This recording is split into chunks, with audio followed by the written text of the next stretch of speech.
بچے کو نظر بد سے بچانے کے لیے کیا دعا پڑھنی چاہیے؟ اعجاز صاحب کا یہ استفسار ہے. بہت عمدہ استفسار ہے.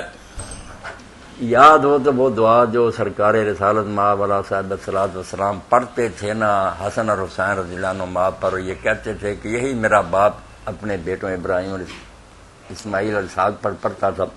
وہ دعا تو اگر پڑھی جائے تو بہت اچھی بات ہے. سب بہن بھائی ہیں نا، وہ دعائیں مل جائیں گی مشکوٰۃ شریف وغیرہ سے، بخاری سے. وَإِذُكَ بِكَلِمَاتِ اللَّهِ التَّامَّةِ مِنْ كُلِّ شَيْطَانٍ وَهَامَّةٍ وَمِنْ كُلِّ عَيْنٍ لَامَّةٍ، کہ نظر لگنے سے اور ہر قسم کے شیطان سے اور موذی جانوروں سے میں اس کو اللہ کی پناہ میں دیتا ہوں، جس کا حکم جاری ہے، جس کو کوئی روک نہیں سکتا. وَإِذُكَ بِكَلِمَاتِ اللَّهِ التَّامَّةِ مِنْ كُلِّ شَيْطَانٍ وَهَامَّةٍ وَمِنْ كُلِّ عَيْنٍ لَامَّةٍ.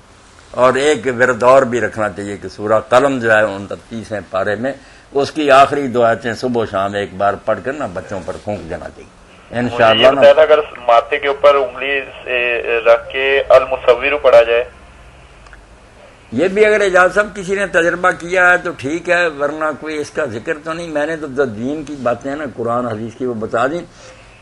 باقی بچوں کی صحت کے لیے اپنے لیے بھی سب کو چاہیے کہ یا سلاموں بہت پڑھا کریں. وہ اسم جو ہے نا اس کا تعلق سلامتی سے نا تندرستی سے.